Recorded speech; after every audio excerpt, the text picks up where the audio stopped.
On Wednesday, June 14th, 1911, 100 of Italy's high society elite were preparing for a journey unlike anything they'd experienced before, aboard one of the most luxurious trains in Europe at the time. The plan was simple: depart from the capital, Rome, and head north toward the city of Milan, a 7.5-hour ride.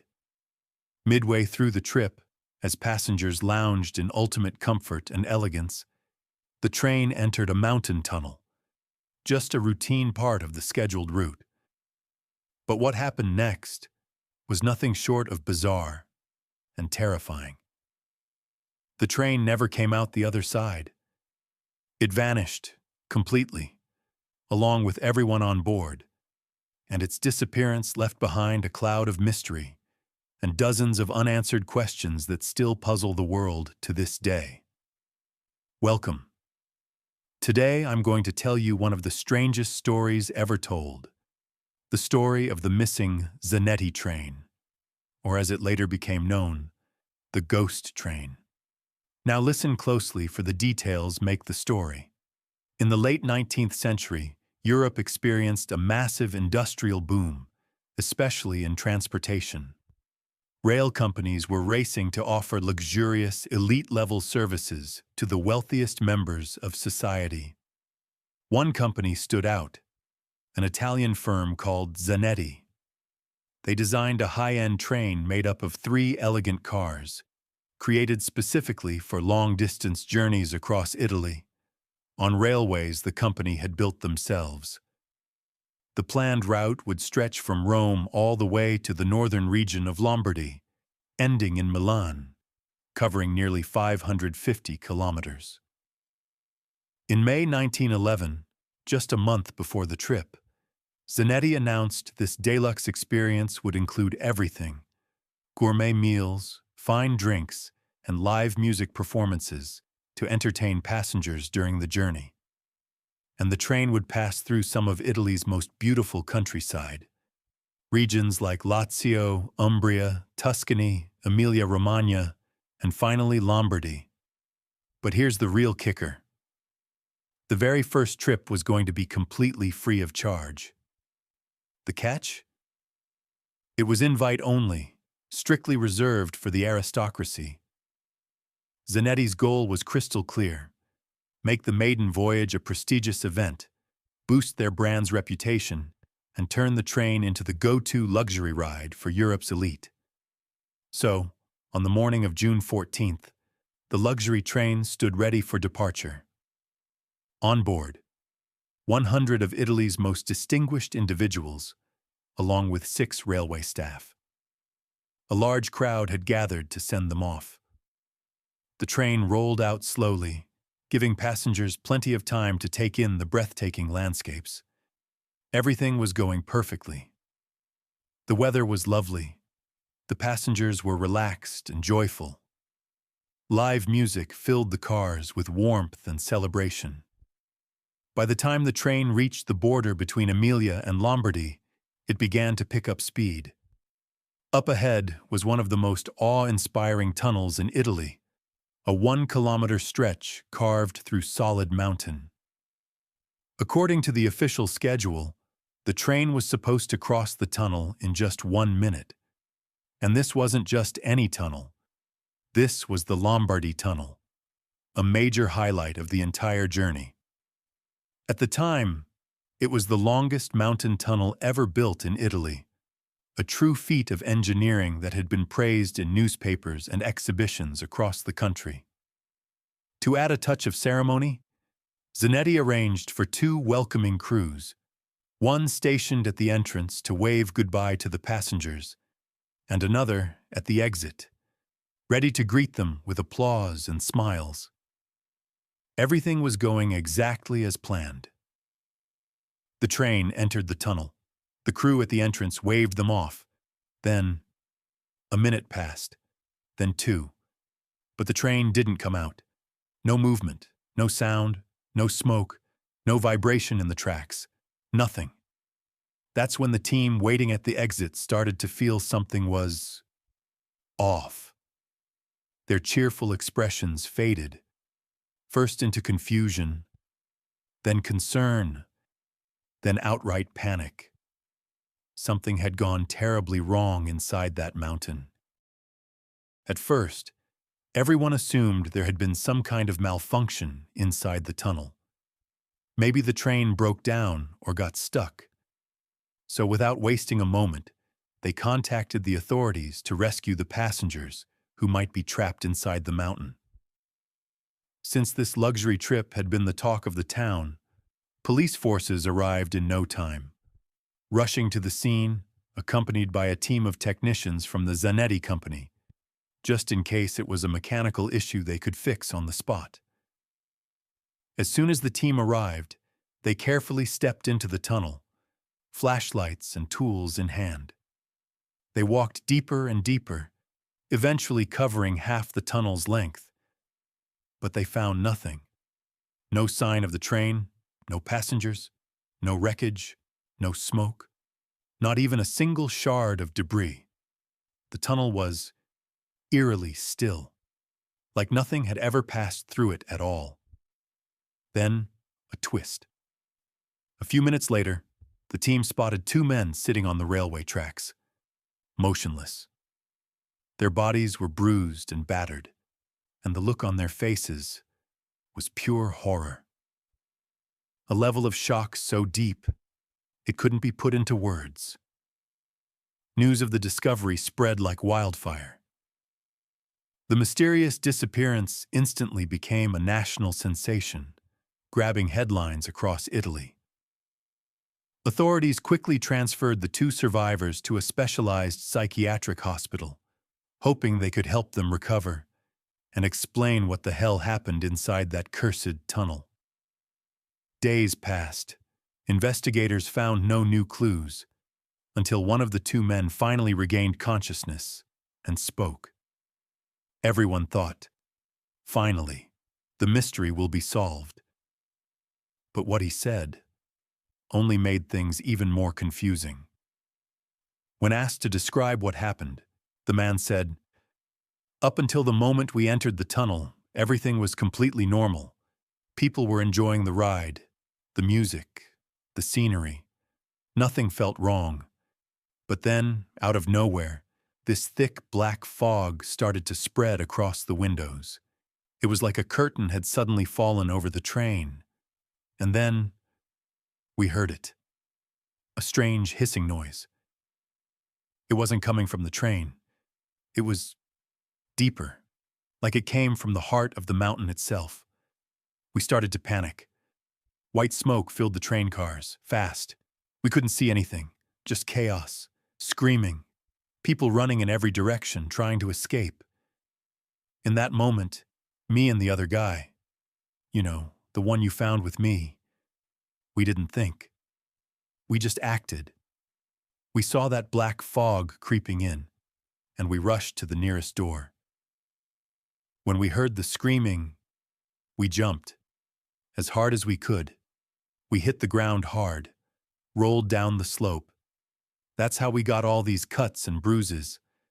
When we stood up and looked around, we expected to see something, a sign, a sound, anything. But there was nothing.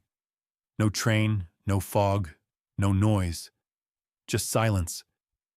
It was like the whole train had vanished into thin air, like everything we experienced was some kind of nightmare or a dream.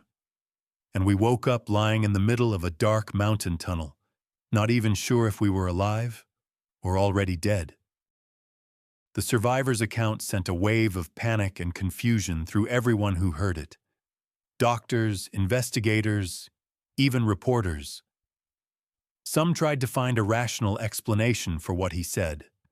Others dismissed it as nothing more than trauma-induced hallucinations. But regardless of whether his story was real or imagined, one fact remained crystal clear. No one knew where the train had gone. The tunnel the train had entered had no side passages, no alternate exits, just a single straight route with one entrance and one exit.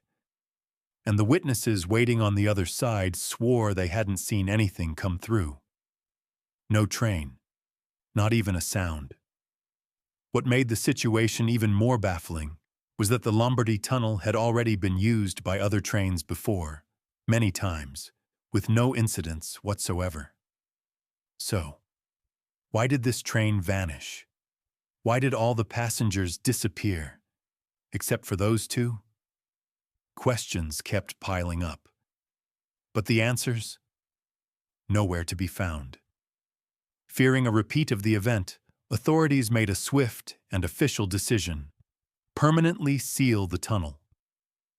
Meanwhile, the Zanetti Company scrambled to contain the situation.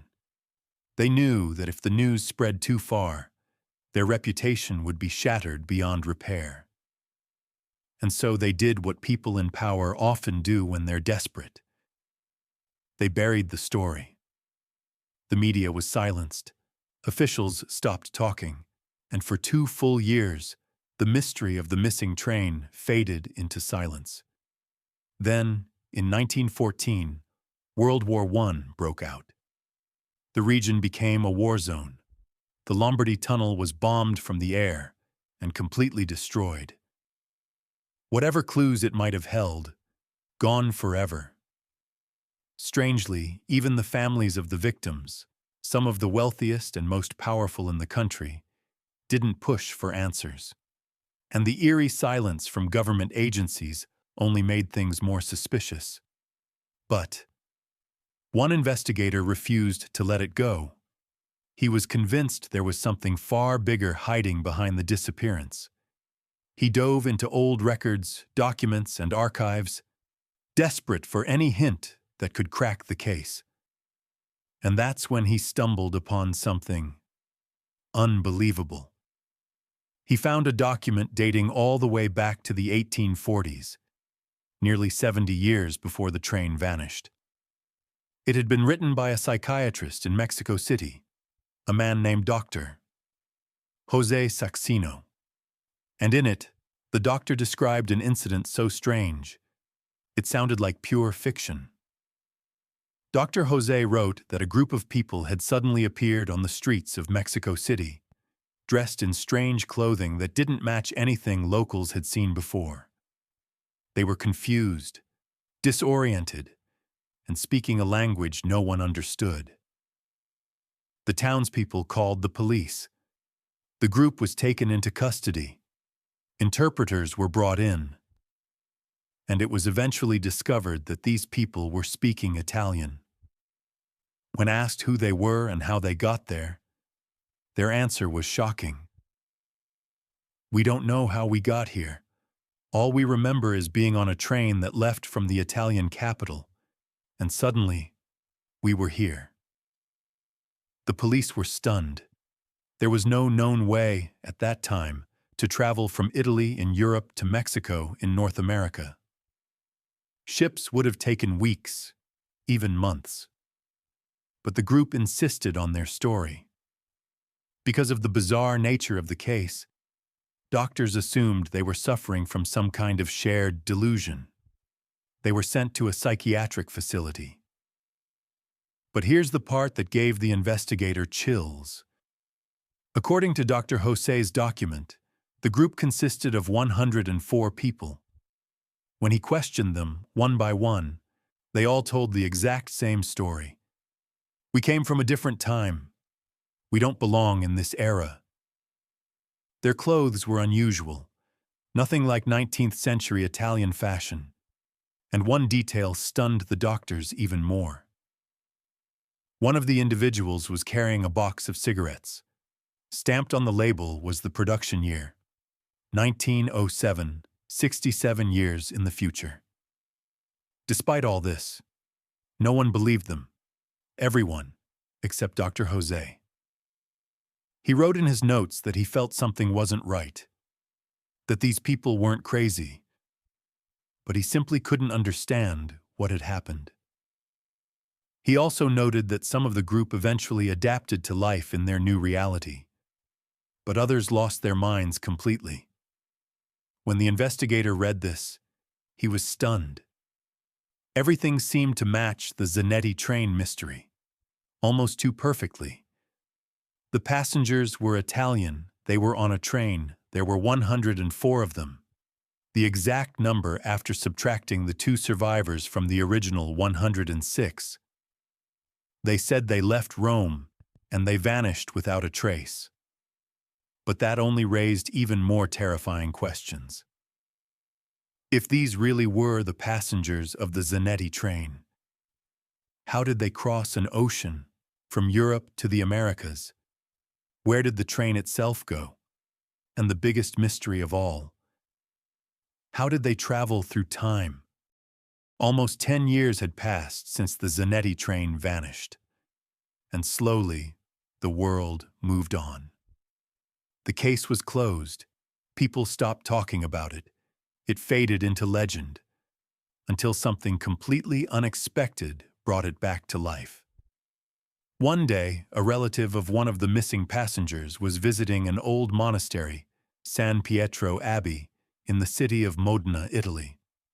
While wandering through the archives of the ancient church, he stumbled across a strange, forgotten document. A manuscript so old, it dated back to the 15th century, the Middle Ages. What it described sounded like a nightmare. A monk from that era had written about a terrifying event. A massive metallic carriage, clearly the devil's work, appeared out of nowhere in the middle of the city, releasing a loud, unnatural sound that struck fear into everyone's hearts. The monk went on to describe this devil's carriage in eerie detail. It had 4 connected parts. The front was topped by a giant chimney, belching thick black smoke. Behind it were 3 smaller cars, their windows covered with dark curtains. When the carriage stopped, 3 men stepped out. The monk called them servants of the devil, describing them as wearing strange black clothing, unlike anything he'd ever seen. People panicked. They ran to their homes and barricaded their doors. Even the monks hid inside the abbey. The 3 mysterious men walked straight to the monastery's entrance and began pounding on the door, but no one dared let them in. Moments later, just like that, they vanished, without a trace. What shocked the passenger's relative the most was how closely the monk's description matched the Zanetti train. 4 cars, dark curtains, thick black smoke, an unfamiliar vehicle appearing from nowhere. But how could a train appear in the 1400s, in a time when the very concept of trains didn't even exist? And yet, it got even stranger. The document had been filed under a noble family's name, Sagino.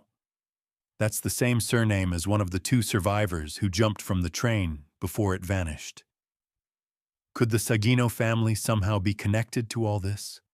And that train the monk witnessed centuries ago, was it actually the Zanetti train? Was it still wandering the corridors of time? Years passed, and the story once again sank into silence, until one cold night. October 29th, 1955. A humble railway signalman named Piotr Estemanko was working his night shift near a rural crossing by a small village called Zanetti in Ukraine. That night, well past midnight, with no trains scheduled to pass through, Piotr noticed a strange light in the distance, a bright beam cutting through the blackness of the night. He stood up, narrowing his eyes at the approaching glow. It was coming fast. As it drew closer, Piotr realized it was a train, but something was off. It wasn't making a sound. No rattling, no engine noise, just silent motion. And worse, the train was traveling along ground that had no tracks. There were no rails in that area at all. As the ghostly vehicle came into full view, Piotr's blood ran cold. It looked nothing like any modern train. It was old-fashioned, with a towering chimney spitting out black smoke. Dark curtains covered every window, and it was completely empty.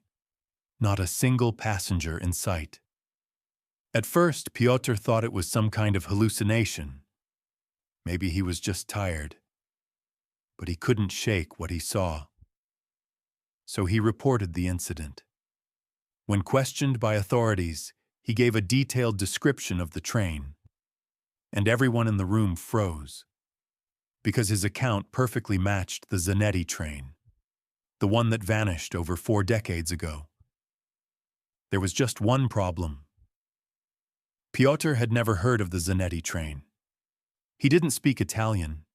He lived in a remote village in the Soviet Union and had no ties to Italy or to the missing passengers. So how could he describe, with chilling precision, a train that had been erased from history 35 years earlier? Was the train Pyotr saw that night the Zanetti train? And if so, how had it continued to move through space and time without anyone able to stop it? And could that night have been its final appearance? The last time anyone ever saw the ghost train. After the news about the ghost train in Ukraine went viral, similar reports started flooding in from around the world. Accounts of an old train that perfectly matched the description of the Zanetti train. And it wasn't just distant countries. Even in Italy itself, people began reporting sightings of a ghost train, floating through the sky with no tracks beneath it. Empty, silent, and then gone, vanishing into thin air like it was never there. In Russia, this same train was reportedly seen in the years 1975, 1981, 1986, and even as late as 1992.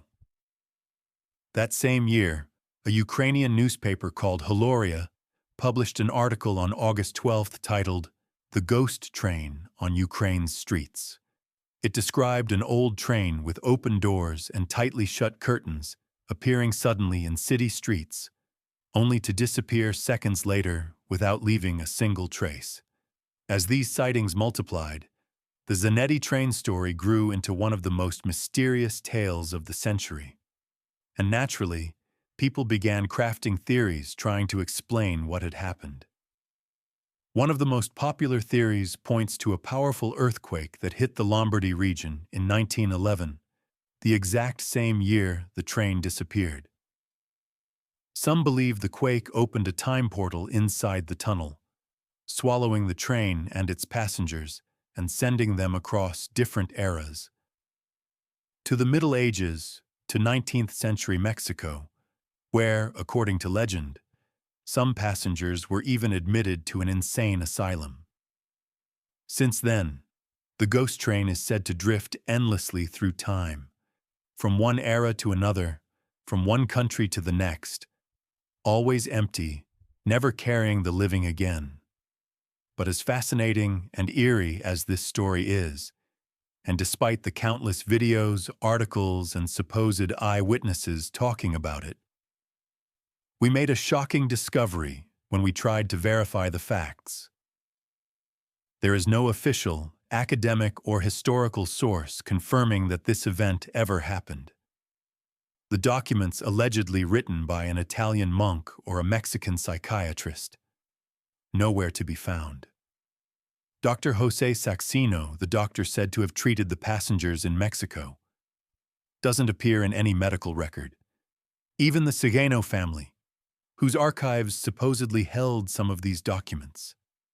There's no evidence they ever existed. And the Zanetti company itself, said to have built the train, not listed in any industrial registry in Italy from that era. Perhaps strangest of all, Italian sources barely mention the story.